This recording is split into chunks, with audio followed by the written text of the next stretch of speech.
to expect that this was potentially going to be the first bomb site, as it is the primary now for many teams.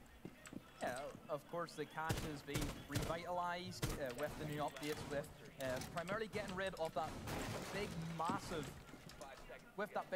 hatch, of course. So having that hatch gone, it eliminates the fact that you can get killed in the middle of a bomb site from the hatch, which was the big issue with Clubhouse 9 times out of 10. So removing that allows more rotations, but it makes that double wall that was never recently opened, the double thermite wall, it makes it more of a high priority target to keep intact for the defensive side. That's why you see so many bandit tricks. Also, there's a new wall on the other side as well that you don't see used as often, but it is an impact. The trash wall that's at the top of the ladder next to that window that used to be openable is now sealed up. So they definitely changed up the windows quite a bit as well, which makes, as you're saying, some of the walls that much more important, not to mention the reduction of the hatches. So there's a lot more horizontal play than there used to be because the vertical play was a bit more overpowered before. Yeah, completely understandable. You always want to try and keep things new, keep it updated, and it's great seeing a map being updated. We know we have some more maps planned for the future, which still be Hereford Faces one that's gonna be one coming back. Definitely gonna be looking forward to seeing. And it's been so long since we've seen that we've map. never seen any Hereford in a very long time. Not even in ranked. Does that mean we'll see thermite shotgun again? Oh my! Frost traps in that lockers. All right, well, they are going to start trying. Unfortunately, could not catch him on that drone hole, but they are going to start to work their way to opening this, and they're actually just going to pre-place a claymore for that, get that set up ahead of time. You have to be careful when it comes to pre-place claymores, of course, because your thermite charge can actually blow those up as well. So you can't get those too close to playing this. Similar to what we saw at Ents in the later rounds attacking this, but trying to clear this up quickly. Unfortunately for him, gets pushed against foot. It looks like it was enough to stop Uno from actually getting the shots on his face. Definitely a tough fight there. Shots coming out, still not landing on Bungee though. Has taken about 25% damage. And he saw the smoke very low in health. Not a good place for a smoke to be when it comes down. We saw how useful smoke was last round when it came to bridge. This is a very Vitality fashion, leaving it till the very last second. All 5 members alive for Vitality, all 5 members alive for Ents. This is something that we are not unusual in seeing. It is definitely the coordination that Vitality have. They want to try and get these picks and really starve the momentum coming out from Ents, because if Ents don't have that momentum getting the kills in the early round, which most teams do play off, get an early pick, you then go ahead and follow that round. You already see the picks coming out as Rafael gets one as well. Also, Don't Be Dead, and that's a big kill. Bungee dead from the smoke. Yeah, but that's important, especially because you saw he was the one thing countering that Montaigne, pushing up those stairs. That grenade taking down Blaz, though, is a good kill on that as well. Looking really good for Vitality in a 5v2 with a Montaigne left. Ooh, this is a tough spot to be in because you have so little people left to counter that Montaigne. And he's just going to walk in. He's going to be this human drone. Plant goes down. All down to Uno. He actually goes to the jump out from construction. Did not see the planter, as that will be Wilkie going down on the Maestro. 1v5 Uno. If you do, you're the best player in the game. That doesn't matter, as he does get taken out by Zephyr on that Montagne. And this is going to be Vitality starting this devastating attack lineup that we know they bring to the table every single round. Well, if it works, it works. It was similar to what we saw from Ents, which I found interesting that they went for similar styles but different operating choices. Yeah, I mean, it was down to Ents maybe playing a little too aggressive against it as well, because they kind of threw a few bodies at them, trying to make some peaks, trying to make some things working to get early picks. Because of that, they lost too many people early, and that made it that much easier for the actual push. But they're going to try cash again. Yeah, we didn't see it work last time because, of course, Vitality had this great setup with the Montagne pushing in. They got these I say early picks, but they were very late in the round, but still the first blood goes in Vitality's way. They then starve you of every single bit of momentum, every single bit of utility you have. It's going to be all eliminated by operators such as IQ, such as Thatcher. Thermite opens up your walls. There's not a lot you can do against a Vitality playstyle that doesn't let you play the way the Ents want to play, which is, of course, in your face, aggressive. Golfy can't do anything against the shield, let's not forget, because he is a Jaeger, does not have C4, does not have gas canisters like other operators, of course. They're going to have to change something up Ents, or this could be looking a pretty dominating fashion from Vitality. Funny, earlier you were talking about Montaigne and shield play and stuff, and you said you didn't expect any from Vitality, but apparently they wanted to surprise you on Clubhouse here, because they 6-picked Monty just to trick them on it. They got to be fair, Glaz is not here, so possibly Montani goes for in because they could not go for Same, yeah, same player as Fear. Yeah, exactly. Well, that makes some sense, but you got to imagine Glaz is not going to be here because, well, he's rarely here anymore due to the ban. So a little bit of bump from Wilkie there trying to get past onto the catwalk. So a little bit of slowdown on their setup, but these Evil Eyes are going to get set up. He has 2 left to put up. There's the first of 2. Putting one in that room is definitely important for when that wall finally does get destroyed, which it often does. Deployable shield, interesting placement here, though, in terms of trying to defend this a little bit better, stopping any kind of rush pushes from behind. Slow them down a little bit, but I'm not sure how effective that's going to be. But this is, you know, some of their adjustments to trying to make this round. That will slow down Montaigne a little bit if he needs to push through there, so there is that. But part of the Montaigne push working last time was because they finally killed the smoke. So if the smoke could stay alive and do a good job denying it. Ooh, you did see one hiding in the gym, but unfortunately, Spark able to get the first one on Uno. And there, again, a Valkyrie dying early in the round. Don't exactly know what was the cause. I highly doubt it was the jump out. Possibly he just got a little bit aggressive with his cameras. He thought he could go for the peak, having the advantage. Of course, you see Spark ready with that IQ device. Finding all of these gadgets, these ADSs, they're going to have to burn through that if you want to try and get I like that ADS placement because it might force you to literally peek into the room and get it. In the meantime, though, Gomfi getting the kill on the Bibu is going to trade it back, and that is Bibu, a very strong player on Zofia, now down. So that is going to make it a little bit less effective on attack because some of the fragging power already lost by the fact that they're playing Montaigne. You also see smoke being played inside the catwalk. That's going to be because they want to stop the Montaigne. They know exactly where he pushed from last time. Ooh, there it is. He's going to take a full front of that, and he's so low on HP. He almost needs to go for a reset. I mean, we were joking about that with BenQ earlier in terms of whether or not a reset's worth it for them, but it's like they're going to come down the last 10 seconds anyway, so let's throw Zephyr off the roof. Here we go.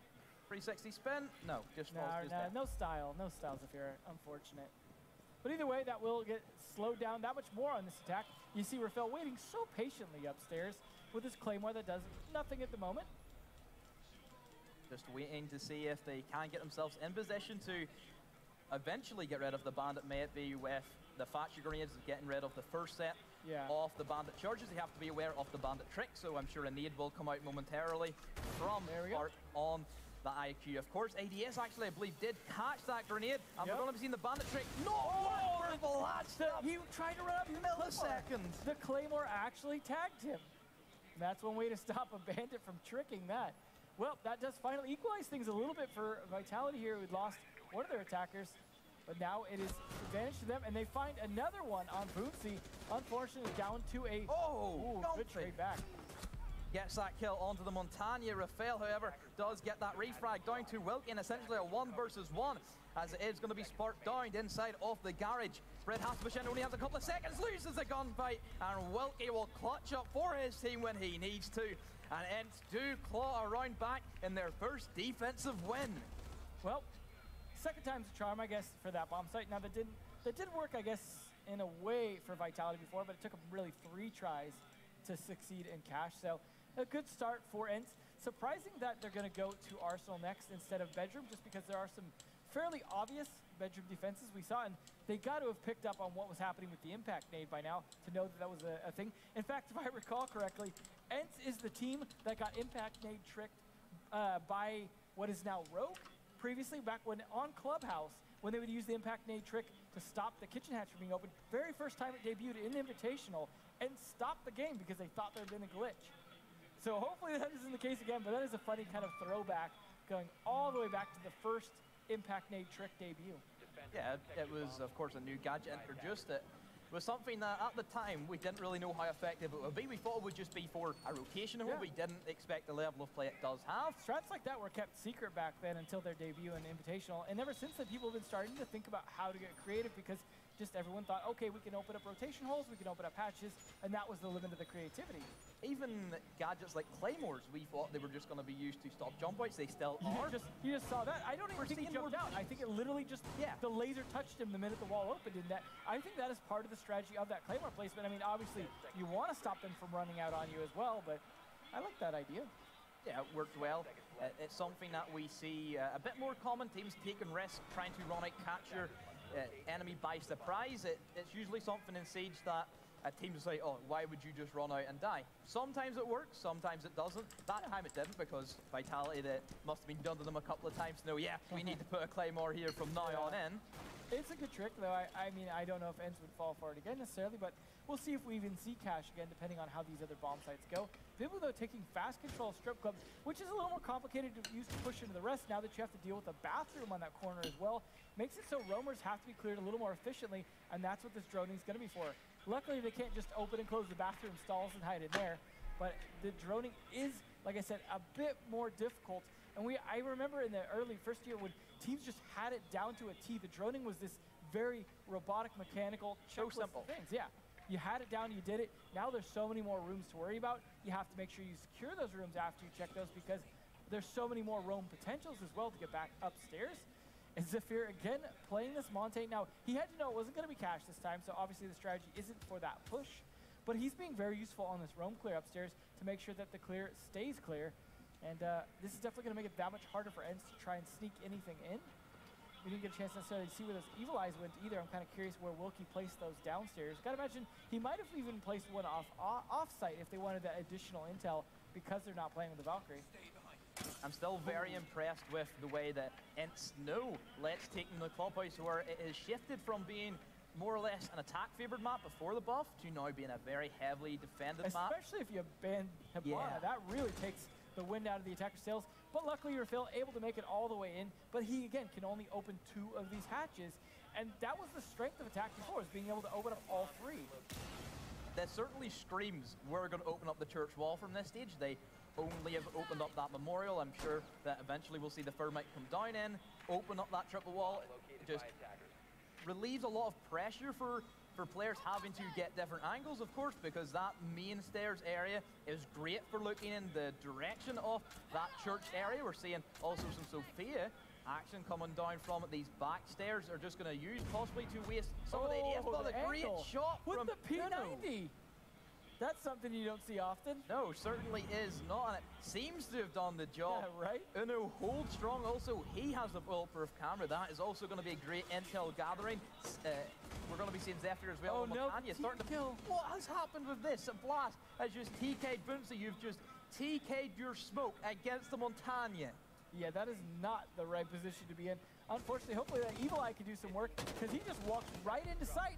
Unfortunately, the knife from Gompy, though, on top of it. Ooh, this is falling apart for both teams. Vitality down 6 seconds now. Yeah, the quick refrags coming out from Uno. Gets into a 2 versus 1. Bebu, who has been so strong for his team, doesn't have enough time. And Ents do square up 4 rounds all. Well, that was an interesting use of the P90. We saw him get 2 actual kills from it. Definitely playing for that rate of fire versus necessarily recoil accuracy. Big magazine. Yeah.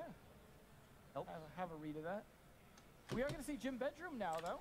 Now that they successfully defended 2 of their bomb sites, obviously their third going to be Bedroom. So few teams want to take it to Bar now as their backup.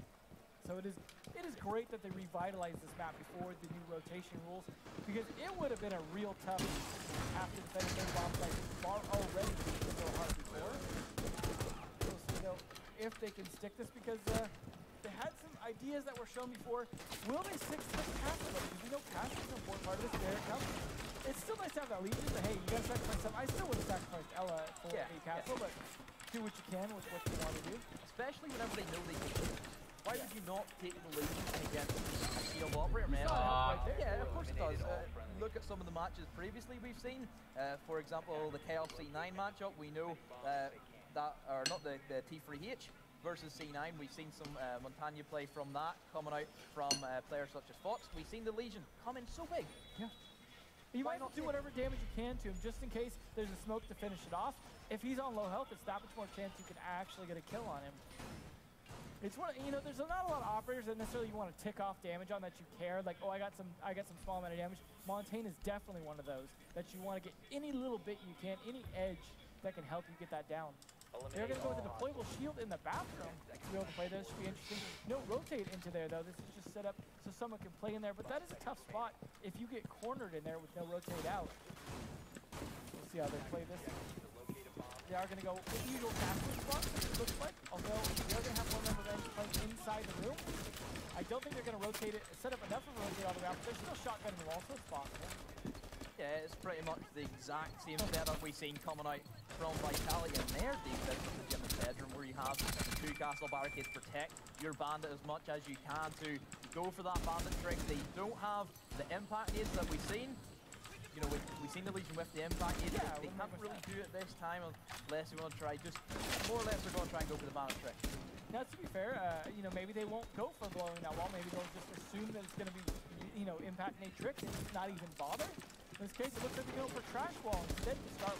You know, I mean, they could still go for the other wall, but trash wall is the priority for them for the moment to help them get construction connector control, which they are working on right now. You see one trying to peek that, and there's the angle from the rappel as well.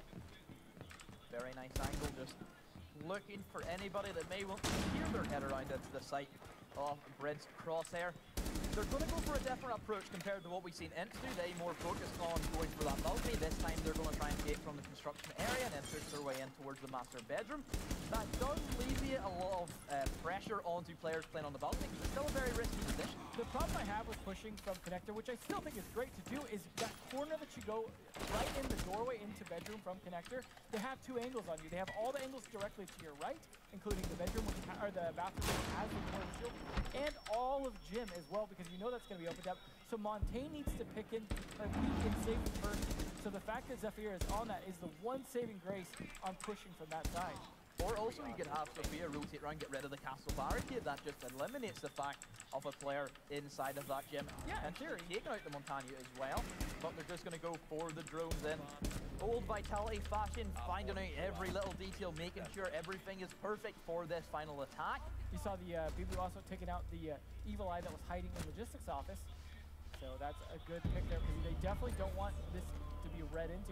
I like that stun right there. That's going to hurt that Montaigne just a little bit, or give them an early warning at least, without having to peek it. But there is still an evil eye hanging out in gym, which is a great place for it if they're not pushing it, because they did not open those castle barricades.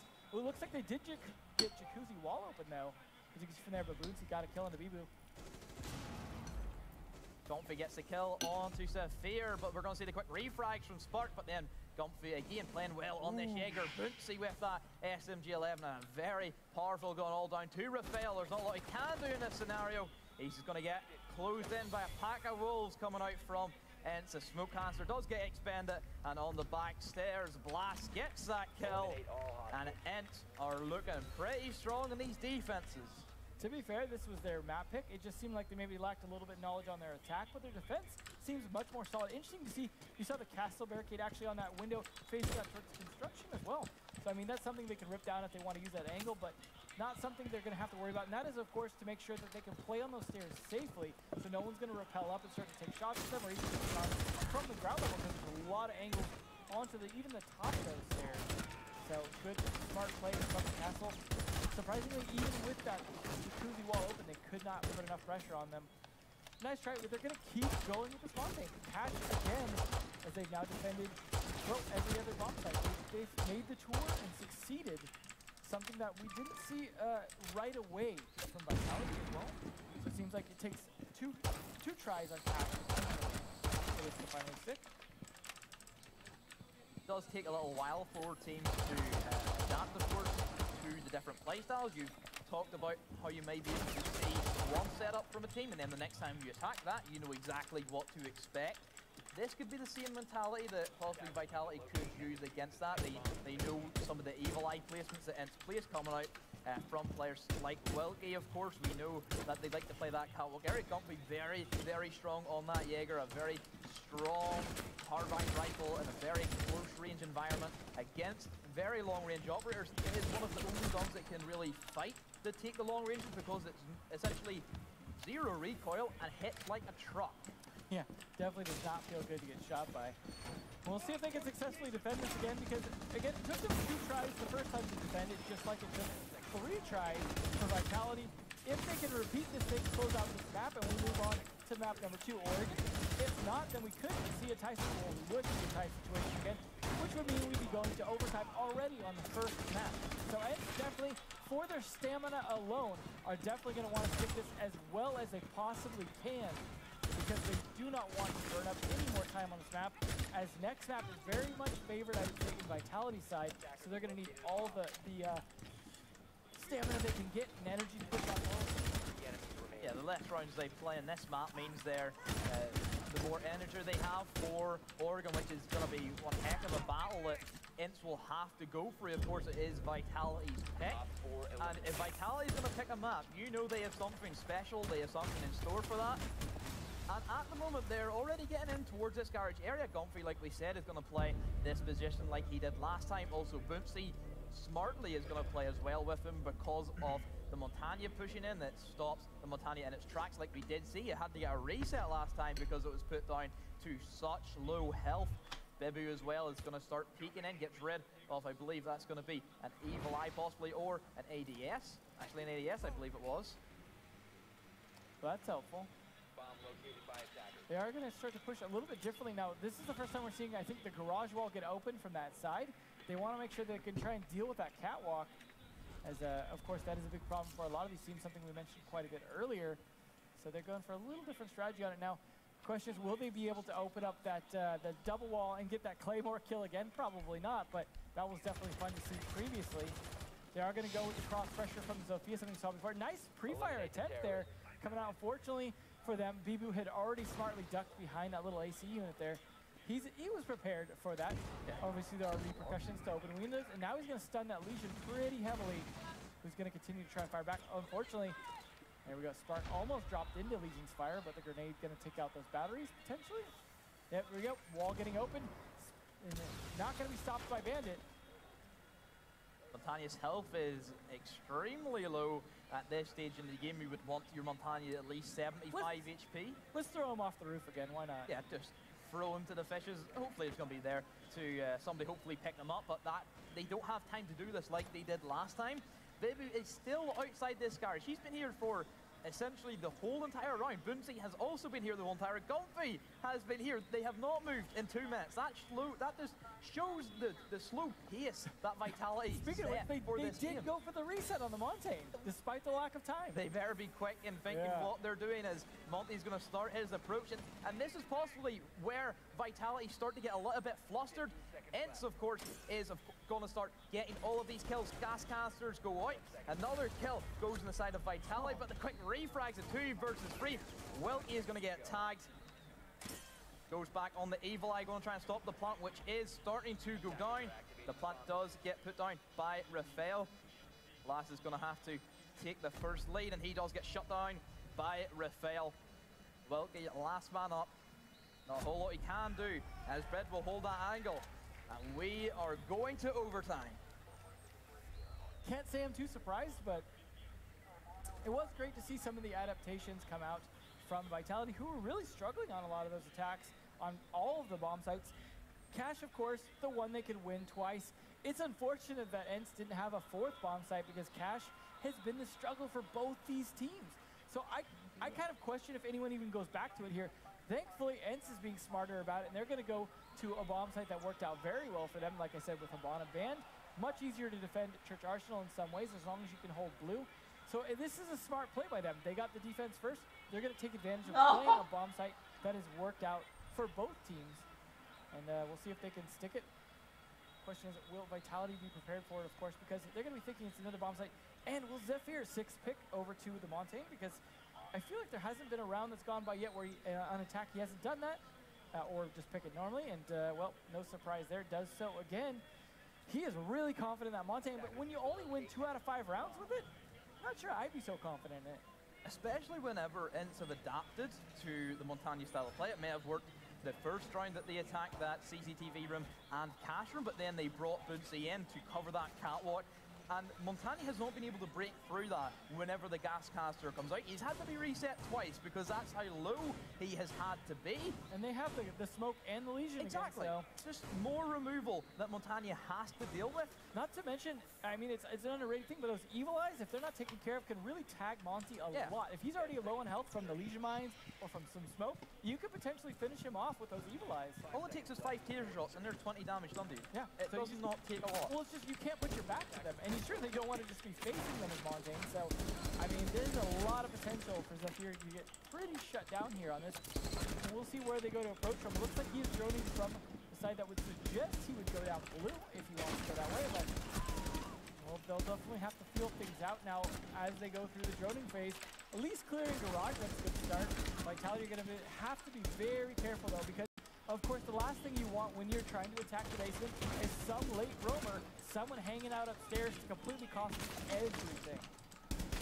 They didn't have to worry about this in Old Clubhouse, but this is not, it's up there with the best because he has proven it before. Vitality, they need to get better flank rotations, of course, which it's hard to ask for whenever there is multiple ways that you can get flanked on this map. Well, if you can just hold down the bar and you can hold down the stairs with Montaigne on blue, I think you're in a good position to deny any kind of late rotates. But again, with how long Vitality takes to set up their actual attacks and do the roam clears, maybe that'd be too little too late at the end of the round, because it looks like Monty's on the other set of stairs. Instead, he's going to have to clear this barbed wire. They're going to have to thatcher that wall if they want to open it. I mean, we'll see where Rafael are actually going to try and use those thermite charges. We did see him use it on the bar hatch last time for Memorial. Donfi is going to set himself up inside of that Memorial room as Hatch will get opened. It seems to be that they're going to try and go for this same church push where they try and get that triple wall off. They thermite it open. The Montagne walks in, feeds all the intel to players such as Bebu, who sit behind him, play that very long angle. This is where the drone phase starts to come out. They want to find out where they are. And then eventually in the final 10 seconds, typically, that's whenever we see all of the action. Ints have plenty of stopping power with the Maestro, with the smoke canisters, even with the lesion traps, because let's not forget, if you get lesioned, you cannot plant until you take that out of your foot. Yeah, it is definitely a great plant denial in combination with an Echo or with even the Maestro, and of course the smoke, which is, you know, doesn't even need to be said at this point. Yeah. Maestro, though, is sneaking up on that blue side, and that's going to be a bit of a problem for them.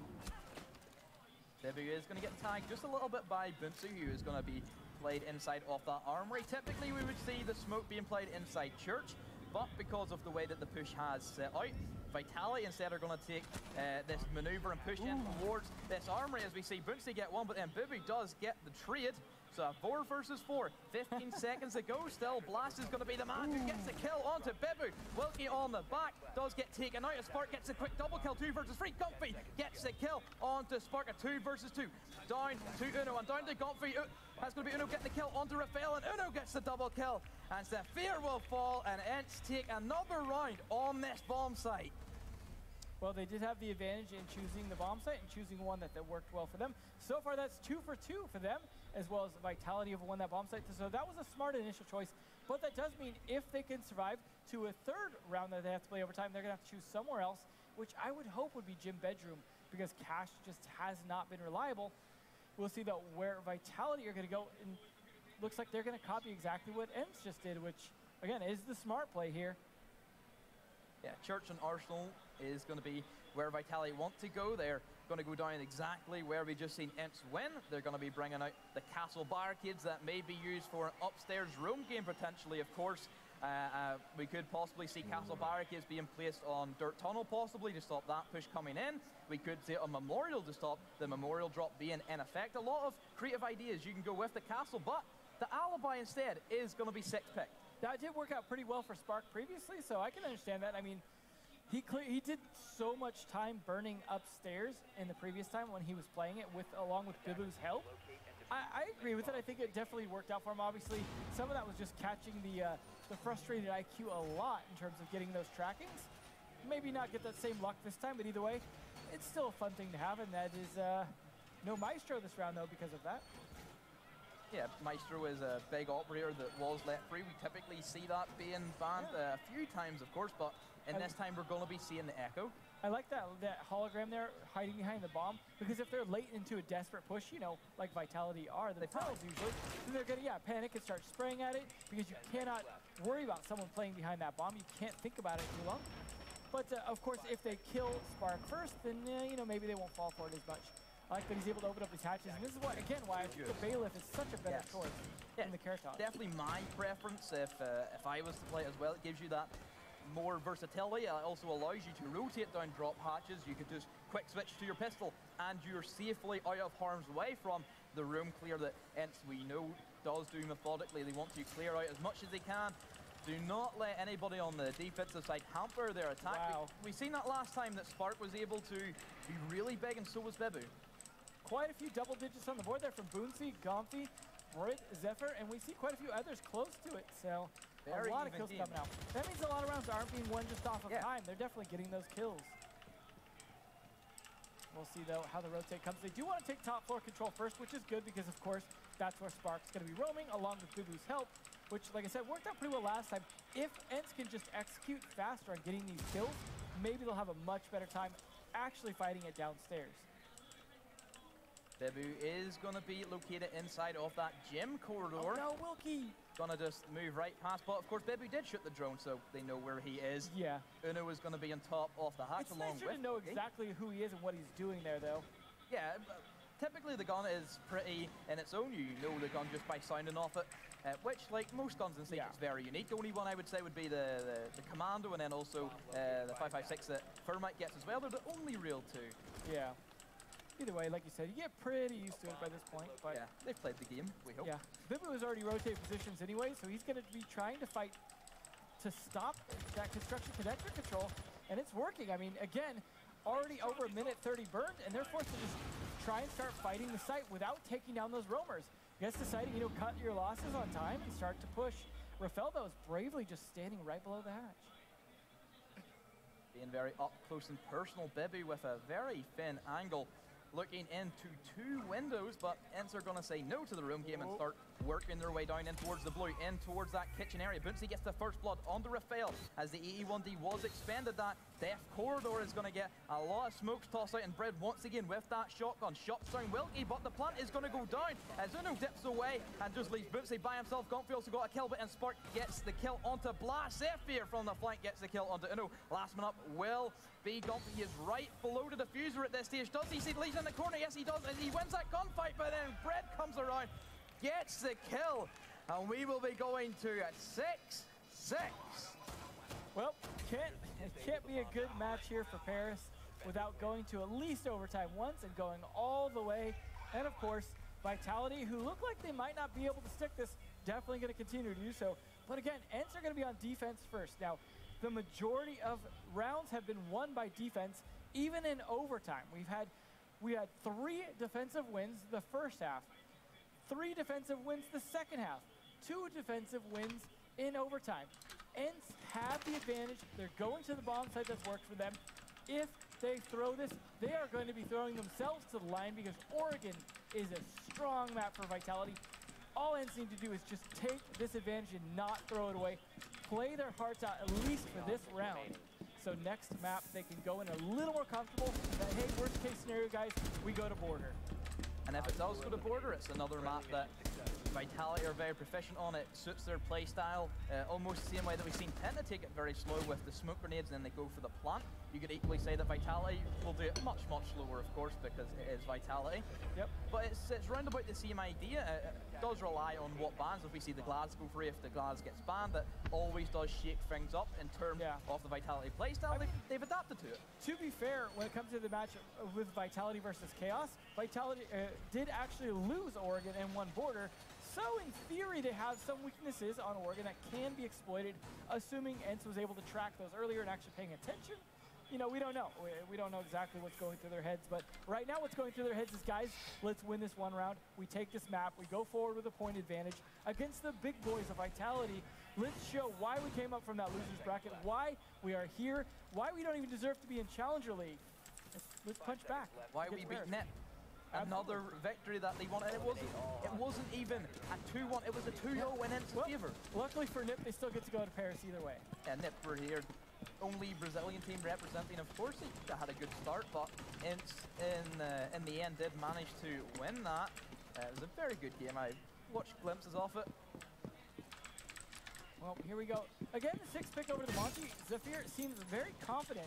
Again, despite the fact that only 2 attack rounds have been won for either team, that, you know what, Monty's the way to go, guys.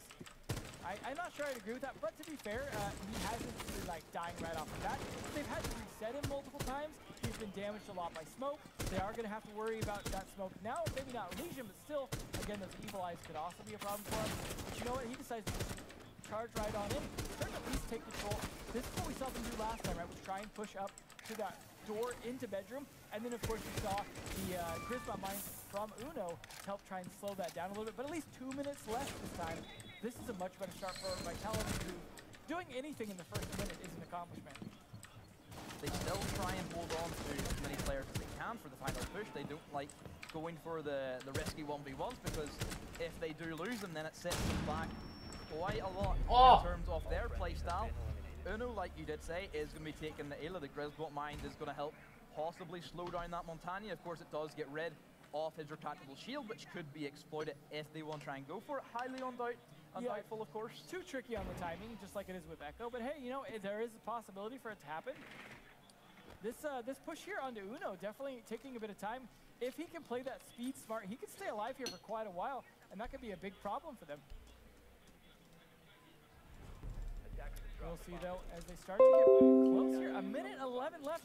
Typical Vitality, still trying to set up for this. There's another Claymore set up by Thermite for potential jump.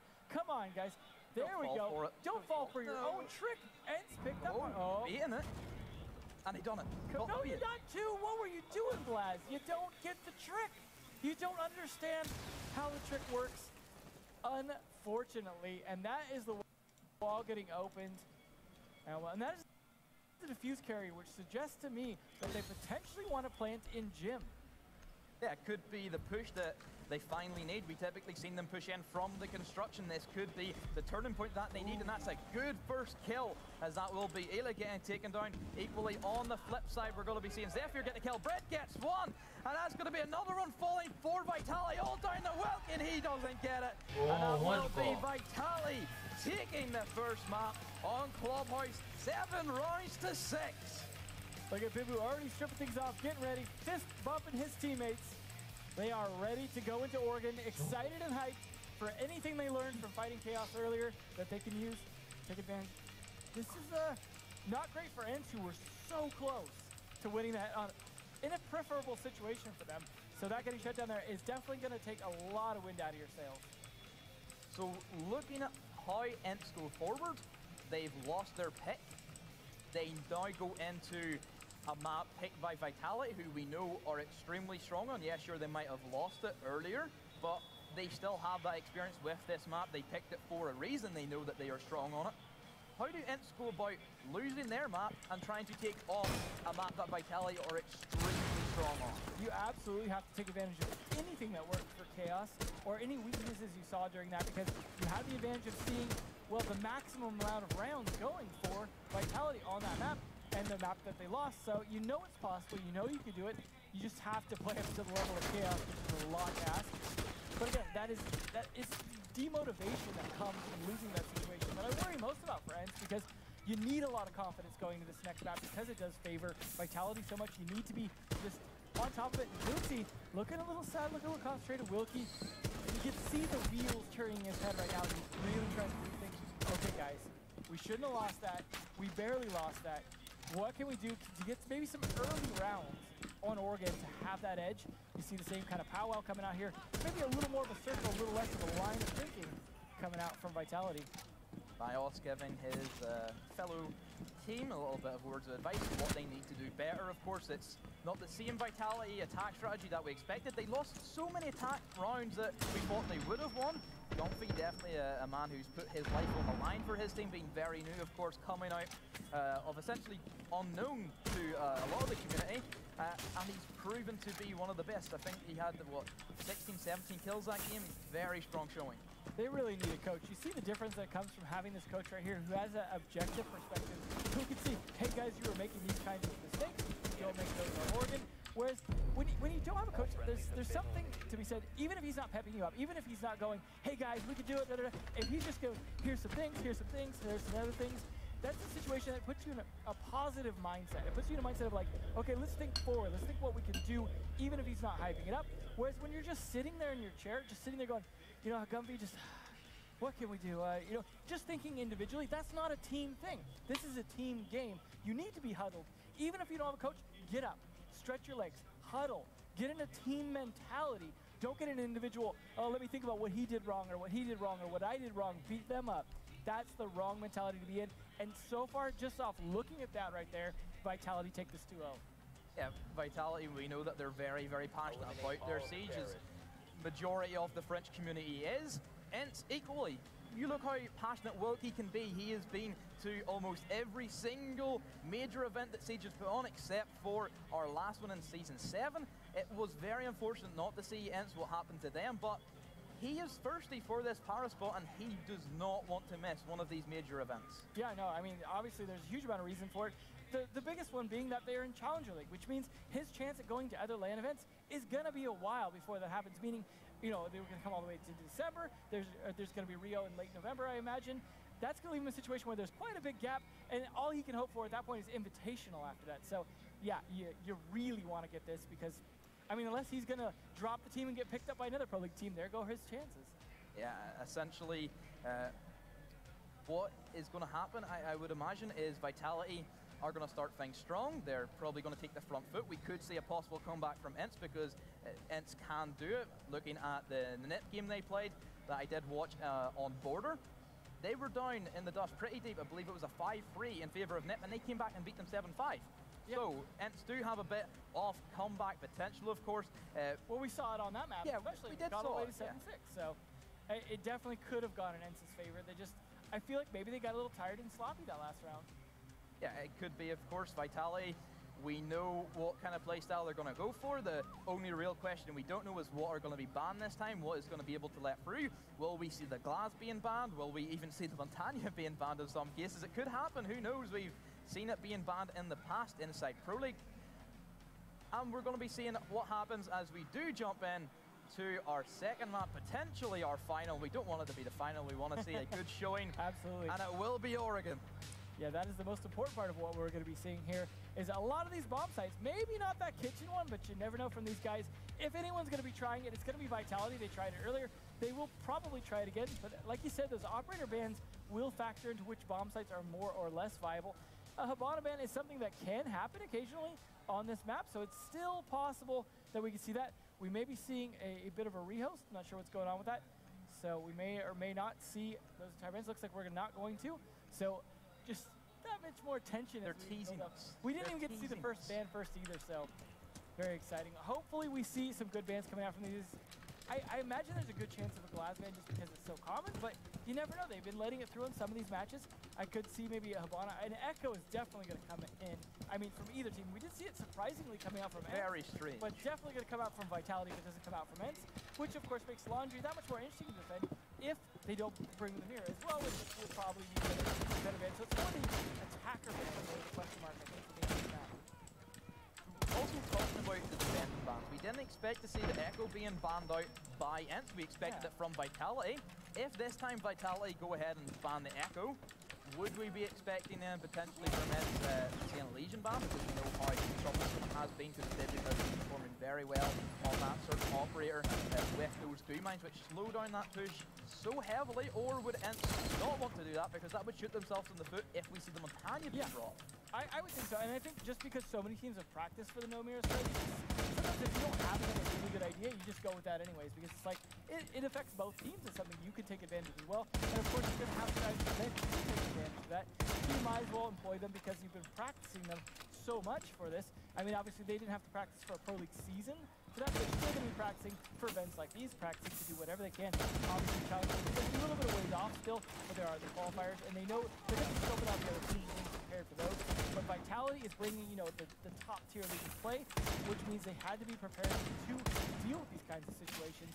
So I would expect that, but you never know. They could go for something crazy like a ban, or you never know. We haven't even seen smoke bans in the past. It's very rare, but there are a few wild card operators they could ban.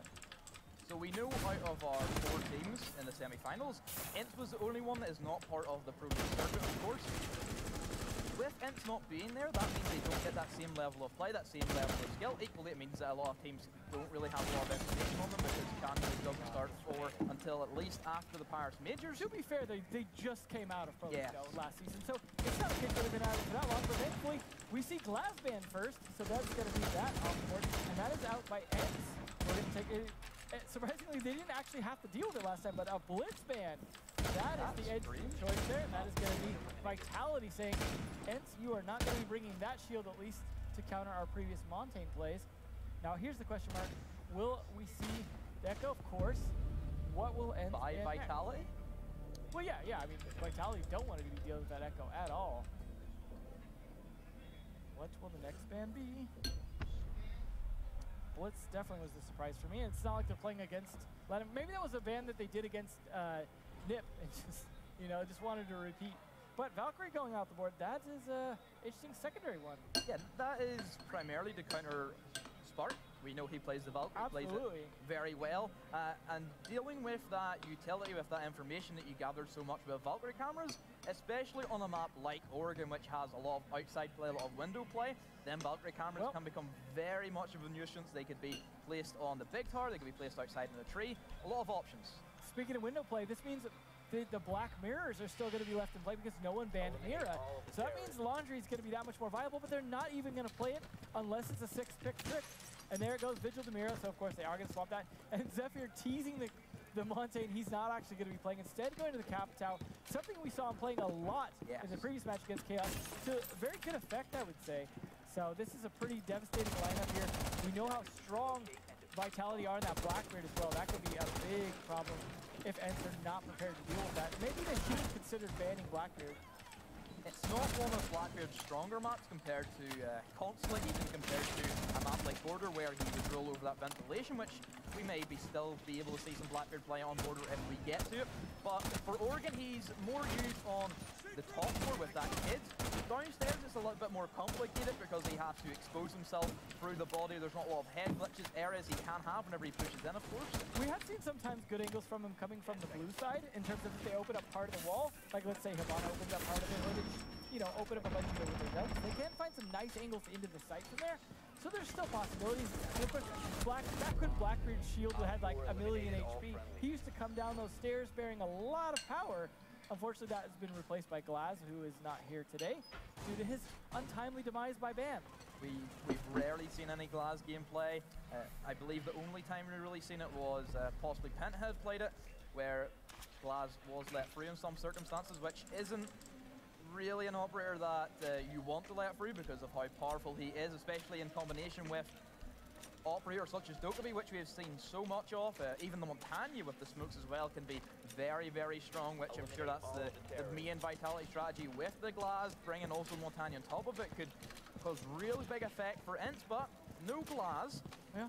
And this is where Ents are going to start setting up downstairs. They have good utility with the Maestro camps once again. They have Legion and the smoke for that big massive Montagne, and that's going to be sparked already. Get led up by Dumpy, who's going to be located inside of that dining. What a sneaky devil. Usually it's going to be playing, usually you're going to have the Jaeger playing a kitchen, so Gomfi playing a little off meta there is definitely going to trick him up. So I like the idea, I like the fact that he's trying something a little bit different. Unfortunately, he has to consider the fact that he's also cornered himself into a room in which he has no escape if he can't win his gunfight. Unlike when you play in kitchen, you have a rotate through pantry back to meeting hall. Of course, that's a much better escape route, but hey, look how long Spark is watching an angle, but that is not uncommon at all from Vitality. Ooh, but catching him as he's pulling the Goomine out. Glaz doing a good job with his own utility. Fantastic play there. This is the room game that we wanted Ents to bring out. It's the only way that you can physically slow down a Vitality push any longer than it wants to be. Also, a couple of Goomines going to be dispatched. They get shot straight away. If that goes into a Blackbeard foot, that really slows down Spark and get that big menace of that pushing power. Dumpy is going to get thrown down. He's actually going to just go for the lie down on that table. He's going to swing around as Rafael is going to try and get another angle. Oh, Tate coming out from the Legion as Blast gets the stab on the Spark. Bebu gets the trade out onto Wilkie. I believe that was a very aggressive start from Wilkie, trying to sneak up, possibly through the main stairs, and does get shut down because of it. Trade back onto Gomfi though means this is finally equalized out here. Ents losing their advantage, 3-3, everyone in full health. But a lot of time been burned as Blaz finally gets a kill on Bibu. Vitality do not have a lot of time to play. They push 30 seconds and they're still fighting fights in showers. Rafael does get one kill, but now they have to even get closer to the plant. Rafael, the diffused carrier, is at half health. That's a terrible position to be in. A little bit of damage done there to Rafael. This is exactly what it's needed to do, is waste as much time as they could. And this is where it puts Vitality in such a tricky situation as the drop goes down. C4 goes out for a minnow. Diffuser's going to be left inside of the middle of the room.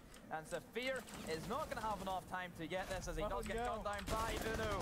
And Ents will take the first round. What a strong round by Ents. Maybe they lost a lot of people in the middle, but they made so much work of the rest of the attackers upstairs in terms of slowing them down. I think that was a great start for Ents, and hopefully a bit of a confidence booster after that loss in the last map, so they can feel a little more confident going into this on their defense. Now, of course, they have to switch bomb sites. Laundry did work out quite well for them, and we'll see if they can do equally well on dorms. They may just go directly for a pick on here this time instead of having the 6 pickers as well. You're not going to catch them too much by surprise. Probably not necessary to do that. I mean, the upside, of course, is you make them question which operator you replaced with Mira, make them have to do a little mental arithmetic to figure that out. But the 6 pick not being used for the Qtuo, he's not going to fake that Monty this time, although he could do it the other way around and go for the Monty with that 6 pick. And we'll see. Looks like a lot of check marks coming out. No one having switched just yet. And, oh, no one wanting to switch. All right, well, that's good. As the last of the time ticks away on dorms. This is a pretty good dorms lineup, I'd say. Yeah, you don't need particularly the Mira in this setup because it can get the struck, but quick, almost that was the 6 pick, but nothing came off. I'm surprised that they're opting for the Habana rather than the Thermite in this particular bomb site, because pushing in towards that generator room, having the bigger Thermite breach helps it so much more compared to little X-Kairos pellets. The upside, of course, is you can still make a hole you can walk through with 2 of those and then have one to take out a Mira window. So there is some extra utility to get from it. Plus the Bearing 9 and the Type 89 together combined are a little more powerful than Thermite's gun. So there is some advantage to doing that, not to mention the 3-speed factor. So off of sheer fragging power, when Vitality come down to the end of the round, it is about fragging power. So that makes some sense for them. Going to be the same Evil Eye we had seen previously come out from Cantor K in our last game. It's a very strong Evil Eye. It almost takes up that entirety of that double window. Also then you cover a part of the corridor. Even the kids' windows it can see if there's hole shot out. Covers the white. Just a complete circular Evil Eye that is so strong in so many ways. But that is if you can keep your maestro alive. Yeah, of course, because you can't use it on anyone else. And chances are the angle's going to be pretty limited from it if he's dead. So you have to have it in the right position for the actual attack in the direction it's coming. So that is definitely a big consideration on that particular Evil Eye. We'll see if it becomes a factor, though. Again, most of the time, Maestro's really about his gun at the end of the day, as his Evil Eye is only so useful. You haven't seen a ton of denial with it on most of the matches. We did occasionally see a few come out on some X-Kairos, but it's unfortunately fairly rare. Looks like they're going to waste some of their X-Kairos just getting into Attic. So that is going to definitely not be a master bedroom push coming here. As you mentioned earlier, with the lack of a Thermite hard breach, that's all the utility to walk through a spot opened up just now. This screams kid's bedroom push. If I've ever seen one, you have your guys eventually starting to repel on the windows, going to start getting a couple of picks. You also see Rafael open up the door, also tags down Uno extremely low. You have the Blackbeard repelling on that main double window, shuts down a lot of the crosses, rotations. It doesn't let the defenders try and run away from this menace. It is going to be Zafir with a very strong para. Has these crossbow specifically for this particular bomb site, which you can do that. Shoots him, but doesn't have enough ammo. Gets a pistol out, misses, gets the down, however. There we go. And that will be finally Blast getting finished off by Bibu. A little sloppy by Zafir, but you know what? If it works, it works. Spark, unfortunately, sloppy as well. They're a little slow on these shots here. Maybe they're a little tired after that last 7-6. Well, at least they are going for that B-window push that we were talking about, a kid's bedroom push. But look at that, 2 people on stairs, and Boonsy's still alive here. They are all prepared for this push. I imagine they're going to have a C4 probably on Uno. Not sure what they're... Wow. Qtuo so useful on this side. Forget the ADS. It is all about the fire. Yeah, the fire, we don't really see a whole lot of Qtuo play come into great effect as we're seeing here. Oregon is that one exception where it's so good on the bomb sites it can be used to, of course, shut down like we've just seen inside of that kid's bedroom. And equally, as we previously did see on the downstairs, it helped with the Mira window. It shuts down that going down. Phone call is going to go out. And This is the final push coming in from Vitality. But they're going to have to burn a lot of ADSs. They still have to go through the goo mine. But Gauntfree still alive. Yeah, with 15 seconds left in typical Vitality fashion. Bebu is going to get a kill onto Gauntfree. Uno gets the refrag onto Bread. A 4 versus 2 still firmly in Vitality's favor. This is the power of a Blackbeard on that double window. Shuts down the rotation from Wilkie. The future does get planted, and Uno is downstairs, the last place he wants to be, trying to go for the clutch. It's not going to work out for him, and Vitality are going to pull the round back in. Can he get a couple of kills, help push the KD? I doubt it, and of course Vitality are just holding so strong so far. But Rafael does go for the pick and gets a kill with that SMG-12. Well, a great round by Vitality. That really came down to the wire, though. That definitely could have easily been lost just off time alone. But, you know, they finally had the advantage. They had enough kills to be able to make it work. And that's exactly what you need. But it's still 1-1. Both these teams have shown that they can adapt to each other. However, that's not the bomb site for ends, which means that they cannot go back to the preferred one. So they're going to keep trying on Jordan. Because the third bomb site, as we've talked about many times today, Tower is a tough one to fight. Now, once Vitality are on defense, I expect to see potentially both Tower and the Kitchen, depending on how their defenses go, and they tend to rotate even when they lose one. So not going to see the same here for Ents. They're not going to play Tower until they have to. So, try number 2 on Dorms, which I still think they did a pretty good job on, just could not hold against that execute during the last 15 seconds. And there's a quick switch over to the Pulse. And a line switching from one annoying global operator to another. Yeah, Lion is always going to be a strong operator in any lineup you put him in because he has that universal factor. We've seen how strong he can be in previous matchups. Also, the Pulse being picked up is a good operator for this bomb site because there's so much destructibility from below. Well, and to be fair, last time they spent a lot of time below and they just couldn't do much. Yeah, that's exactly, I think, the mentality that Wilkie has said. If they're not going to push us downstairs and go for this window play, let's blow them up from below. And we've seen that work for different teams throughout this tournament. Penta earlier on had a lot of C4 kills from below, and Pulse is certainly going to be no exception to that.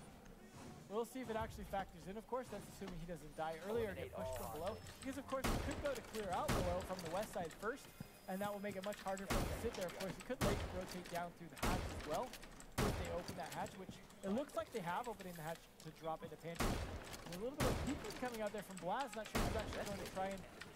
What was it? He's throwing a goo mine outside. Oh, it might be onto the windowsill. Trick to see Fabian do.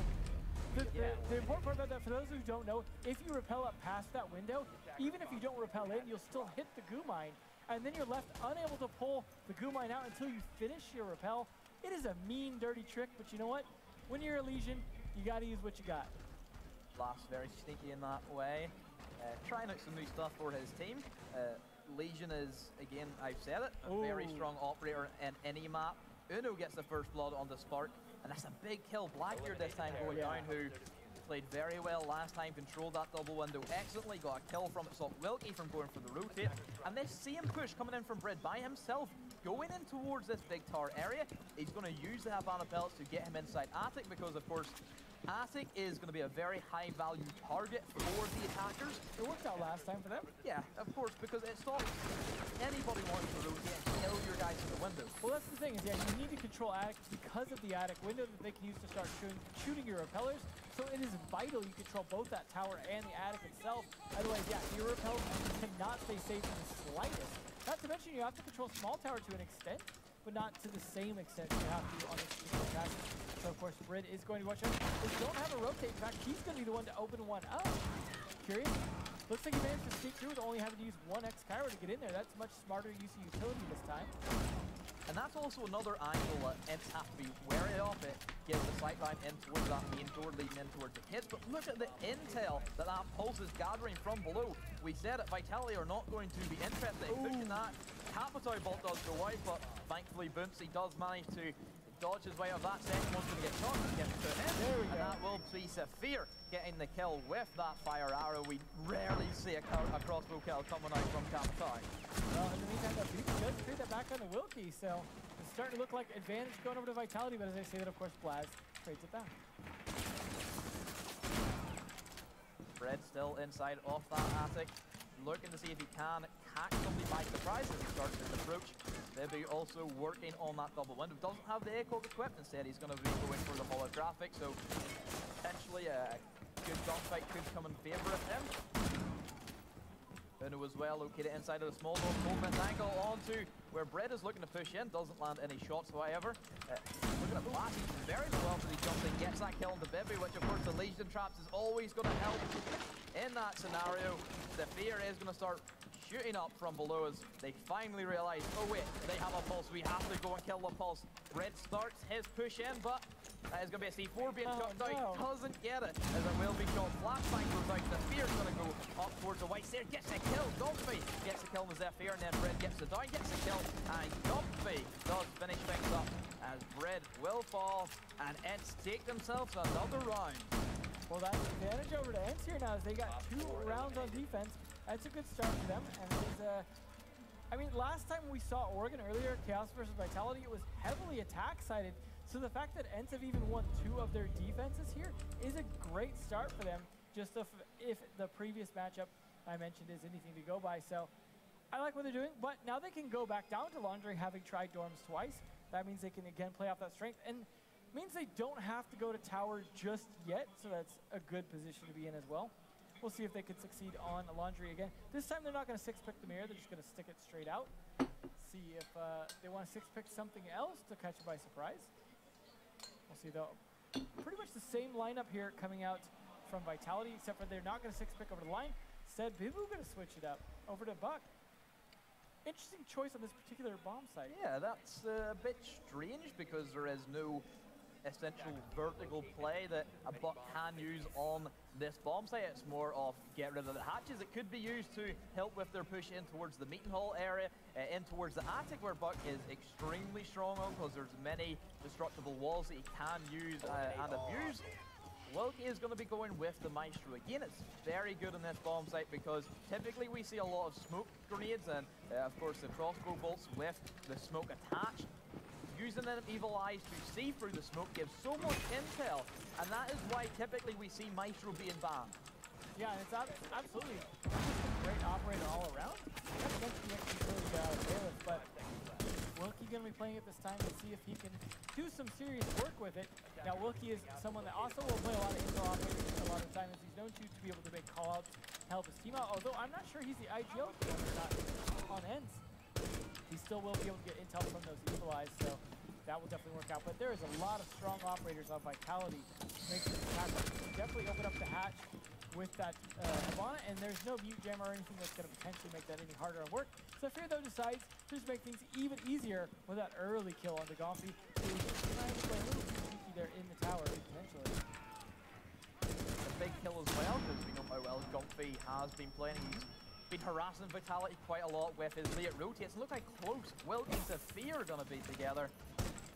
This will actually, I thought that was him on top of the top stairs, but the top tower, it's so confusing sometimes. Yeah, it's a very 3-dimensional game. Sometimes a bit of 4-dimensional chess from some of these players. 4-dimensional.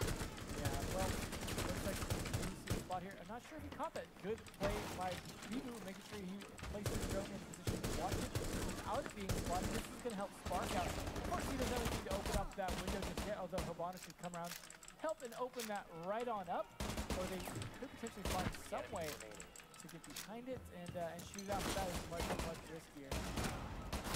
These guys are just going to kind of break it. You see that he moves off of position, and that's going to give Spark the ability to move up into Pantry now, and they take control of Meeting Hall. So that is a good utility, wasted both the mirror window, as well as Legion Mine and the ADS. Or Legion Mine. So many scattered about.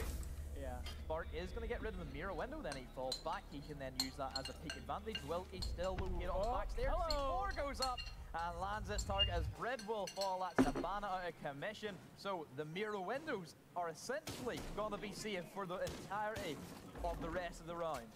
Yeah, that's definitely bad. I love that he throws something down and something just comes right back up at him. Yeah. But they still have some utility to try and take care of the mirror window. They still have the cap tower who can fire firebolts to the side of the window, try and burn out whoever's playing on the window itself. So they still have some utility to deal with it, but they're spending all the utility right now, just clearing out barbed wire for the actual push. There you go. Smoke also going to deny the visibility of the mirror window. push is starting to happen here from Vitality, but 36 seconds left. That's almost too early for them to push. Yeah, still plenty of time for Vitality in terms of their playstyle. Zafir does get that nice pick onto Uno. That shuts down a player who did manage to come in big in this previous bomb site. Wilk is in the meeting, but he decides to go for the drop instead of the flank, expecting that Vitality do cover their flanks. That's going to be the phone call coming out. Smoke grenades go off. This is where the evil eyes then start to come into play. Debbie does take up position inside. Oh, no. The plant on the stairs from Rafael. That's going to be so smart, because typically they would expect him to plant at the wash machine. Zafir picks up two, watching that off that impact hole, and Bebu gets a kill. Excellent round from Vitality. Well, unfortunately, one of the C4s was used earlier to make that kill under Habana, which may not have been as useful as it had been if it had been used to stop the actual plants, but good timing by them. That was kind of a plant style we've seen from Eagle teams some time, where they'll just throw those smokes off of that wall and then use that to plant kind of more in the middle. So it's nice that they are actually able to take advantage of the stairs, get a little bit more of a sneaky plant. But that means they're going to try laundry again, which means at this point we're not going to see tower from Ents, because of course if they win this round, they can go to Gorms again. So unfortunately, not going to have to play tower. But that, like I said, Vitality will probably be bringing that on. They were the real two playing that particular bomb site. Even before we've seen this new rotation, we even seen them attempt that bomb site, but we never expected that, because Oregon was always the map where it was either laundry or it was either the kids. We didn't really have any other options. Sure, we've seen somebody attempt at kitchen and dining the one time, but it just was never a thing that worked. We did see Penta, they managed to pull one of them off earlier, so it is clear that teams have strategies that have worked.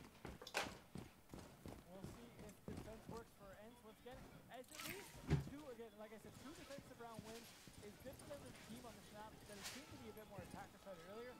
If they can stick a third, this is looking really good. We have been eliminated. But that's a big if here, as they've been struggling with some of these bomb sites. It took them 2 tries to win the Gorms upstairs. This is their third attempt at laundry. They did at least win one of them earlier, so that's good. But can they win it again? I mean, that kill on the Habana definitely helped earlier, but it was not the kill that they needed in terms of the defuse planter. So, see if they can stick it a little more. They did do a good job trying to hold Meeting Hall, but the good drone work and then the pressure from the Spark eventually forced them to actually hop off of it. Unfortunately, we didn't see that Evil Eye really factoring into that smoke plant.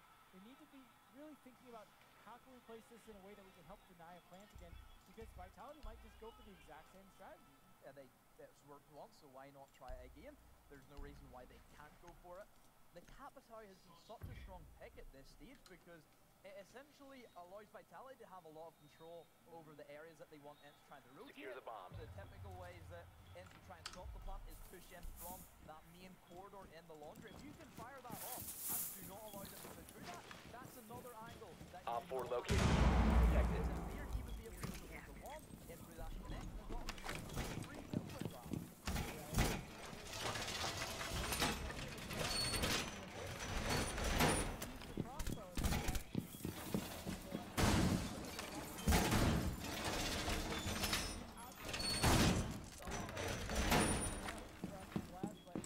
10 seconds to insertion.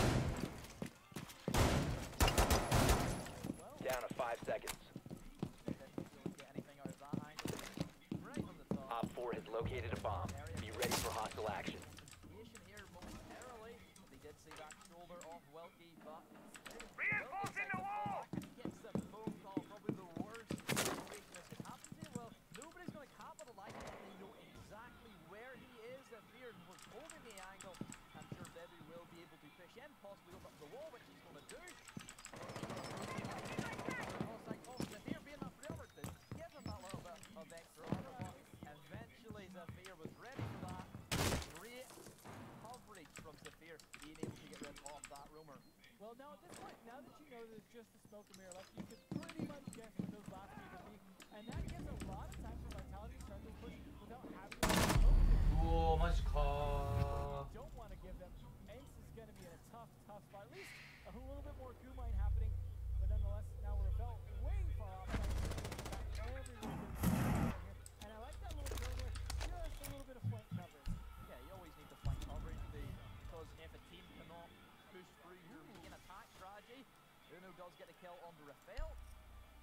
Vitality teams are then going to try and take the ultimate win, try and flank you, having that coverage left. How is Uno so aggressive? How is he able to go for this peak as he does shut down Bridge? So that's going to be the diffuser left, but of course punished by Bimu. He didn't see him rotate back, so he's obviously going to be in a corner, and it's going to be all down to Bootsy. Diffuser still on them stairs, and 10 seconds to go. Op 4 has located the bomb. Zephyr holding the angle, the same angle as he did on that impact hole. Op 4 has located a bomb. Then eventually Clark will get the kill, and Vitality is so strong. Mission failed.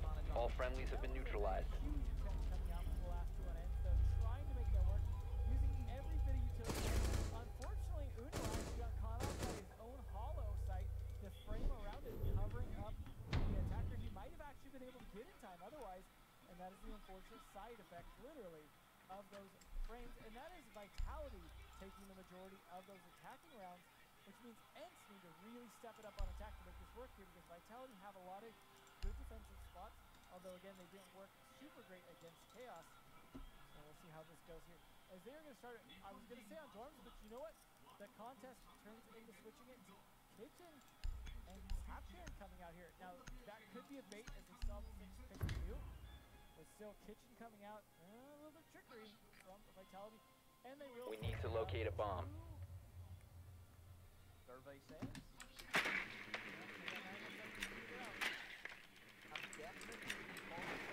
Your drone has found a bomb.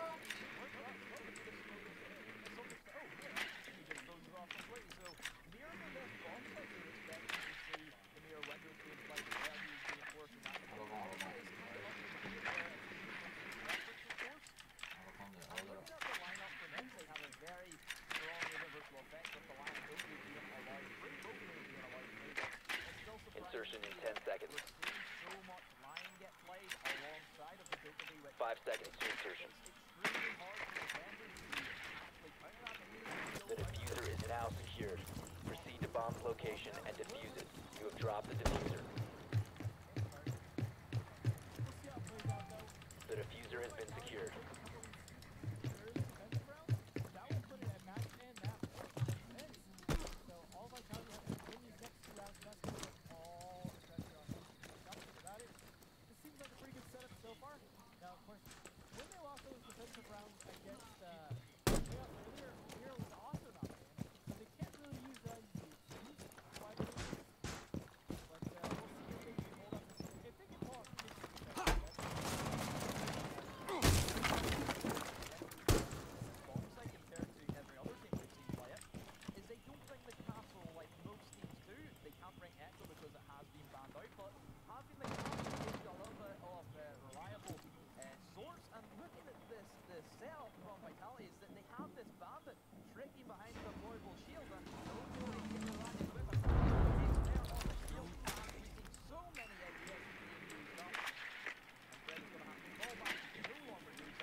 most double hard breacher anyways has been Vitality, so not as surprised to see Ends not really doing that. But they're going to spend the last one potentially to open up that mirror window as well, so this is still looking pretty good for Vitality. With 58 seconds left and Ends kind of on the back foot, it's working out pretty well, but at the same time, Ends are starting to get a lot of positioning. They've only lost one player, and now they've picked a reboot with Spark trades it back onto Blaz. 45 seconds on the clock, a 4 versus 3, make that a 3 versus 3, make that a 3 versus 2.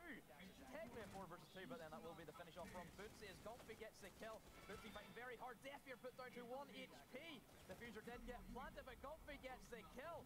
And are we going to see the defuse coming out from a fail? No, it's not going to be the case as he is still cautious. But the defuse is going to go down. Golfy, is he not going to move? It's only 7 seconds as he goes round for the swing. Can he get it in time? No, he can't. Rafael comes on to defuse the timing. And Golfy will fall, and Rafael gets the clutch. 4-2 in favor of Vitality. Eliminate That all was hostiles. all down to timing, and scrappy as it was, we see a successful kitchen defense. Who to believe it? I still don't believe it, to be honest. That was so Disagree? close, yeah. Well, it's Ence's nightmare.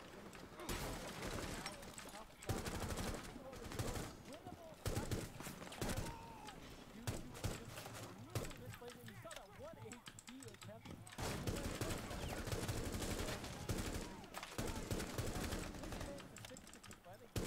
Great timing coming off from Micro. Respect the slinger and get the kill. I'd say possibly an evil eye could have given that kill. Who knows if, Good point. if we had one located in the corridor, which seen him run past laundry room and supply rooms where we will be headed. A pretty standard setup, but a big one in Montrek is very surprised me because get on his bedroom because you can play him from below.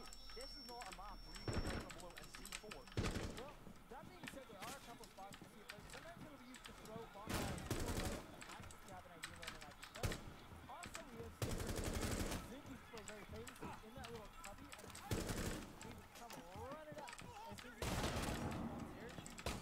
The enemies remaining. By other teams, but it is fun to watch. Yeah, it's still a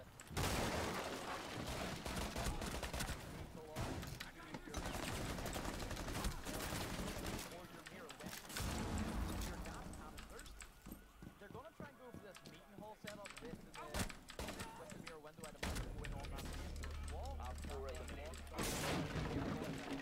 It's very easily taken out, of course, by Habana, but typically we see bandits play there because then they have that ability to bandit trick. Enter looking to push in towards this big tower coming in from the construction site. And more than likely going to try and take attic, because then that is just another way to alleviate a lot of pressure for your team and take control of that attic and then take control of the meeting because you have a draw patch right in the middle of it. Assuming that's not reinforced, which we have seen quite a few teams actually doing. We'll see, though, they are definitely considering taking control of this, but it could be contested here by the Bandit, it looks like. We'll see if Uno can do anything to help with that as he starts to open up some of the windows. Help Eliminate all hostiles. That's going to force Bandit down. But he's still sticking to his gun. Blast still has his 2 E1B, so at least one of them will be used as Gumpy does get the kill on Zephyr. A big kill at the Legion off the board. Very, very quickly. Have to be worried about unless the ones that have already been placed are still inside of the bomb. Very likely. Blast is going to use his first E1B, gets him inside of the meeting room. They're all going to try and keep it in the lobby area. Certainly seems to be B, which doesn't like to play the wall. Instead,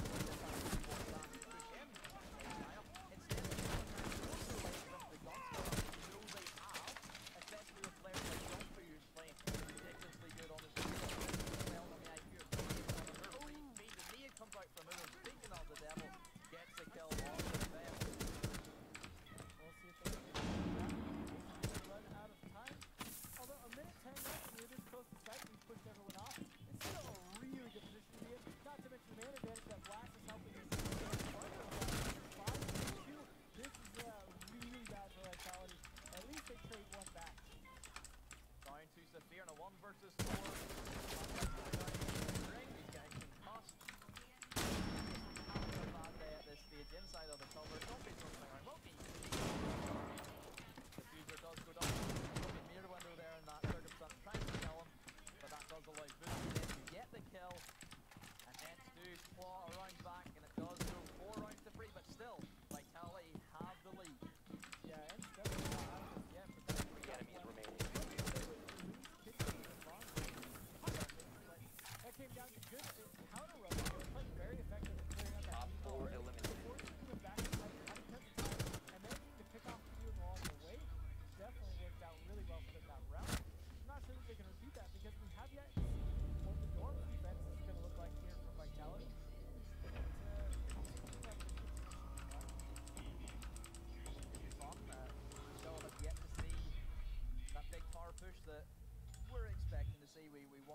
bomb site come out. We know that Vitality can play it extremely well, one of the trendsetters for that particular bomb site. Coming back to the operator ban, we've seen the Blitz being banned. I was never a fan of seeing players take the Blitz on particular bomb sites on Origin, such as the Big Tower, because I don't feel that he's utilised that much compared to other bomb sites like Eliminate the all of the terrorists. Vitality have banned that, knowing that they fear the Blitz because they can't operate positions in the up-there bomb sites. I don't believe that the Blitz even is still being used by it because they're not a team that go for it. It's a bit of a free ban for it, because it could have banned the Lion, for example, that we know if you.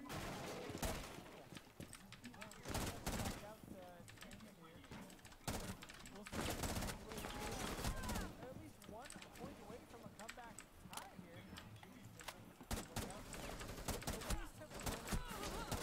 Attacking rounds now, as well as 2 defense rounds in the previous fight. So it's something we're almost shooting another action like we see. We did see a couple of TKs in stream yesterday, which does happen, but whenever it does happen, you really feel for the team. The approach will start by Uno. Going to take up this main frag in position. Of course, Uno has these grenades to start using them. Ratios trying to kill an anchor from below. He's going to come in a bit of competition with that one there. Has that break on in the MP7 that can't fight many guns. The fear as well up there. Straight a couple of players to look down on the trying to kill attackers as they walk in. Legion as well being very sneaky, as Debbie will support him inside of that kitchen. The first roll call will come out as well with the E1D. This is the combo that we've been talking about that is so strong for so many teams, but that's going to be wasted as no kills come from that. As soon as that combo everybody just rushes in and tries to go for the kill.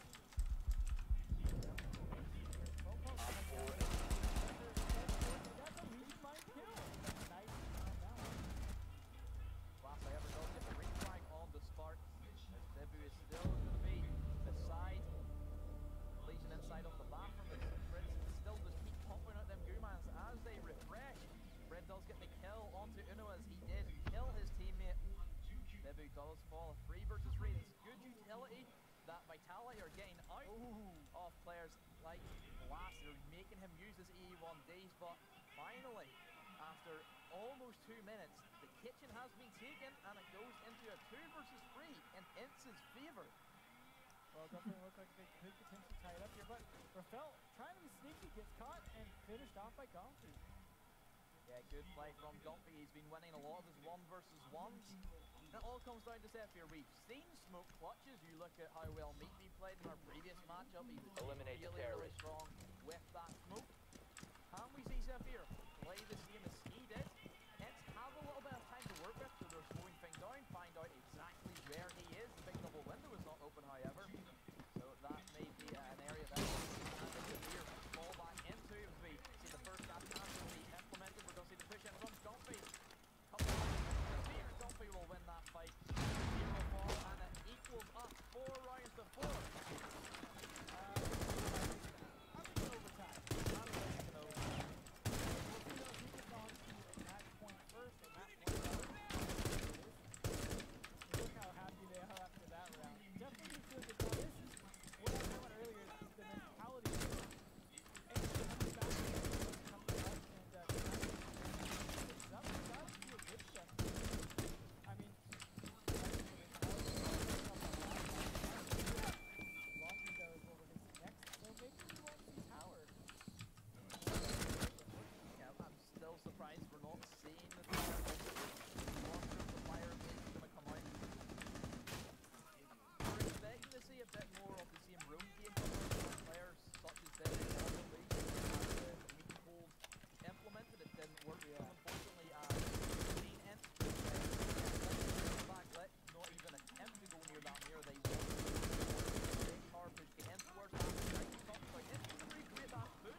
right as the E when he was getting popped.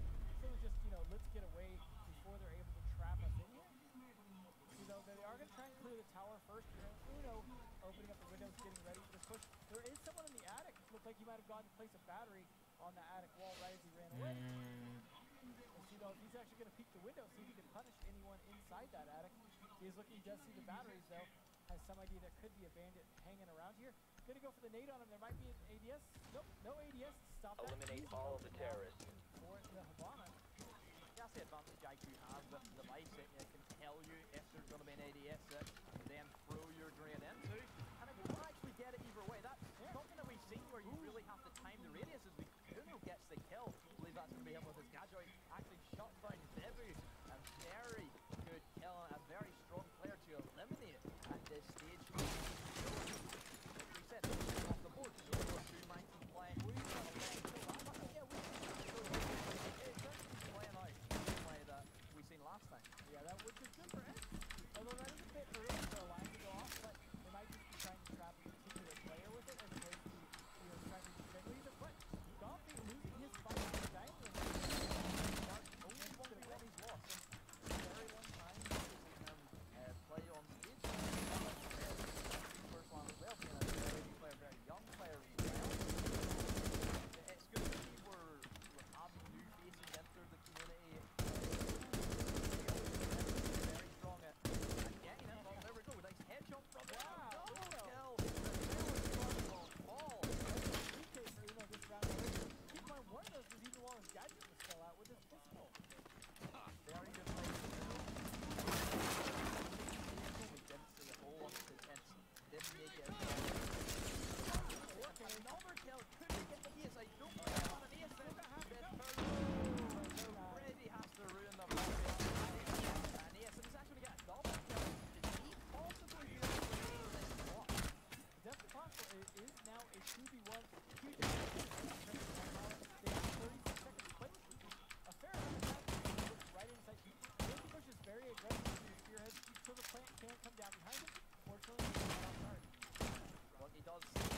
Does not go for the shot as that was Bungee who swung round and got eliminated by Bread.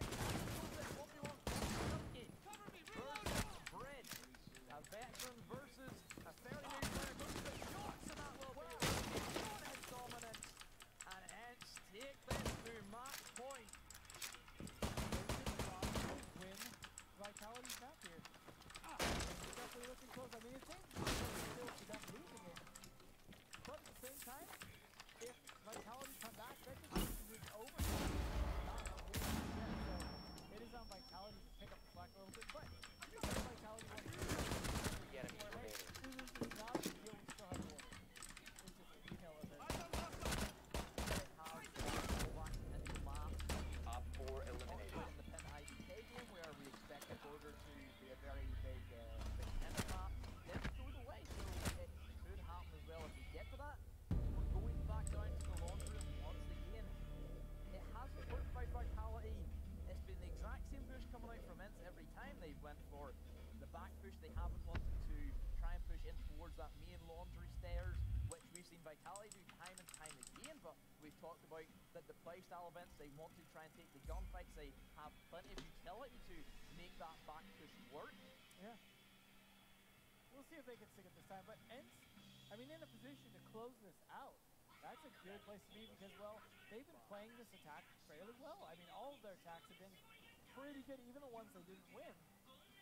So, we'll see if they can stick it. Now, they just have to make sure to have another round like Uno had last round with that 4K. That definitely helped, although it's funny to go from a 4K to ending up with your other teammate having to do 1v1. So maybe the rest of his teammates stepping it up a little this round. Yeah, you'd like to see everybody in your team putting in a shift that's where you want your team because it shows how stable it is, and Uno leading the pack with 13 kills. Even put Bibu to shame here. Yeah. Although Zephyr with 9 is a nice close fight. Them two have always been the main fraggers for Vitality, even dating back to their Xbox days. It's always been Vivi and Zephyr. They've played very strong together. They've been teammates for a ridiculously long time. It's no exception that we're seeing these two play extremely well because they always have been. We've always known them to be the main fraggers, the main standout players. especially Bebu, who we know is a very big character as well on the stage and off the stage, of course. As is his dad. Yeah, as is his dad. Still waiting for that charm. All right. Well, we are seeing some clear, similar to what we saw in a previous match where we saw the IQ playing from below in terms of opening up a bit of that floor. But Gomfi takes control of the tower very quickly. And this is working out in terms of at least clearing fast. It only took him 40 seconds to get that tower control. So not terrible, but now they have to turn it into something more. Will we see Uno? This is what we saw him do last time he's playing off here, going to nade for those batteries. I imagine he'll be able to nade them, hopefully, with the first grenade this time.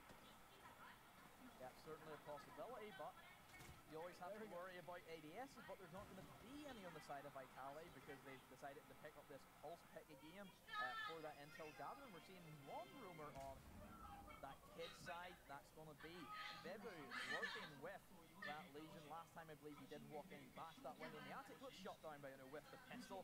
Here comes the frag grenade from Uno over the top of the sandbag, doesn't manage to nail anything. He might have timed that a little bit too early and failed. He's really low health. Well, in the meantime, Uno's finished off though, and that's a great kill by Zephyr, just going off of the last round and how that worked. So we'll see the rest of the team's gonna have to step it up, but the rest of the team is at least in full health, and Rafael is very close to dying. So if they could just finish him off like Rookie just does, that will at least even things up. In a minute 20 left, and they're still in an okay position. Still have plenty of things to work with. The Dokkaebi will use a logic bomb that is going to essentially tell Vitality to leave the meeting room before you die. Yeah. He still has one more left. He can use that for the final push coming down. We're seeing a couple of shots go out from Gomfi, just checking his corners, checking his angles. But Bebu, look where he is at. He is lurking. Is Wilkie going to be ready? Oh, he's certainly looking ready. But can he stop him? He still has one more logic bomb he could fire to have at least an audio cue. He's there. Unfortunately, he's going to push back and not actually fight it. 43 seconds left, and we've got to get this push started. But look at them just watching angles.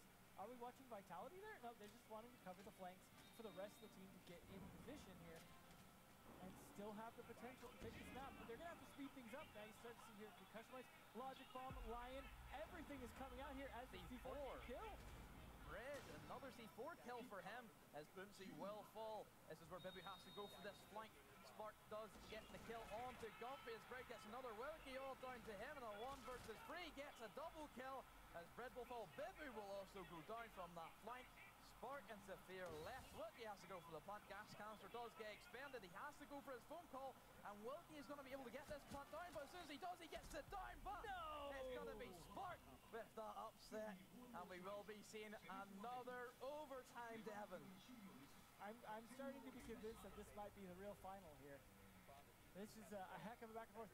But this does mean Vitality still have the potential to take it at map number 2 and not even see border here. So we'll see. Last time it was a 7-6 when it closed out on the last number. I'm sorry, 7-5. No, 7-6, 7-6, 7-6. But it was a close 7-6 that Ents had the potential to win. Now they are that much closer